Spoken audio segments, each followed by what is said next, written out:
दोस्तों, इजराइल के हवाई हमलों से ईरान का कुछ नहीं बिगड़ने वाला। लेकिन अगर इजराइल पर ईरान ऐसे ही हमला करता रहा तो इजराइल का बहुत बड़ा नुकसान होने वाला है। वो इसलिए क्योंकि इजराइल की ज़्यादातर आबादी 4-5 बड़े शहरों में है और जबकि ईरान का फैलाव बहुत बड़ा है। ईरान तकरीबन इजराइल के 10 मुल्क हो तो ईरान बनता है एक। दोस्तों, इजराइल के लिए ये बहुत मुश्किल है कि वो ईरान के सभी शहरों पर अटैक कर सके। एक तरफ तो ईरान इजराइल के बड़े बड़े शहरों पर अटैक कर रहा है, जिसकी वजह से ईरान बहुत ही ज़्यादा स्ट्रॉन्ग होता जा रहा है। इजराइल की तबाही देखकर अब तो अमेरिका भी इसके मदद करने के लिए मैदान में उतर आया है और उसने ईरान को धमकी दी है कि 24 घंटों के अंदर तेहरान को खाली कर दो। दोस्तों, हालांकि ईरान अपनी कम क्षमता वाले मिसाइलों को ही इजराइल की तरफ भेज रहा है। ईरान के लिए ये बहुत आसान है कि वो भी इजराइल के परमाणु बम पर हमला कर सके। ईरान ने इजराइल की कमर तोड़ के रख दी है। दोस्तों, इजराइल के तकरीबन हर रोज़ इस जंग में तकरीबन 6000 करोड़ रुपया खर्च हो रहा है, जो कि बहुत ही ज़्यादा है।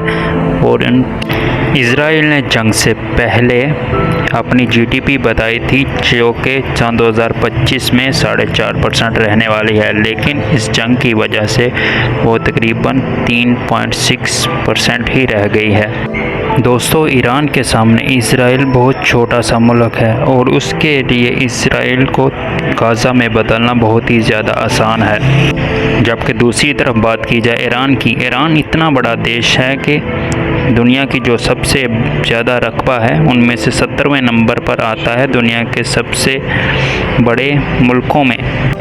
इजराइल और ईरान के युद्ध में सबसे बड़ा अंतर ये है कि इजराइल जो कि अमेरिका के मिसाइल ईरान पर फेंक रहा है, जबकि ईरान के पास मिसाइल का इतना भंडार है कि वो इजराइल को गाज़ा में बदल सकता है। उसके पास फतेह मिसाइल है, बैलिस्टिक मिसाइल है और शीज़ल मिसाइल है, जो कि दुनिया में कहीं भी जा सकते हैं और ये तकरीबन दुनिया के तकरीबन 70 मुल्कों को टारगेट करने की सलाहियत रखते हैं।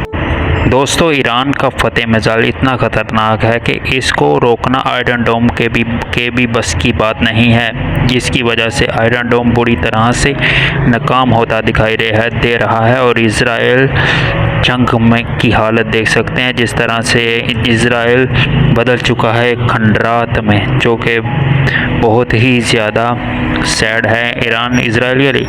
और ये ईरान कह रहा है कि ये तो अभी शुरुआत है, इसका इख्तिताम बहुत ही ज़्यादा बुरा होगा अगर इजराइल मुसलसल और हमले करता रहा। और इसके जवाब में क्या अमेरिका इस युद्ध में आएगा, क्योंकि इजराइल अमेरिका का बहुत ही बड़ा दोस्त है और इजराइल हमेशा से ही अमेरिका का साथ लेता चला आया है। और इस जंग में भी इजराइल की अमेरिका ने ही मदद की है। और देखना होगा कि क्या ट्रंप ने 2 हफ्तों का मोहलत मांगी है, क्या वो 2 हफ्तों के बाद इस जंग में आ पाएगा या नहीं।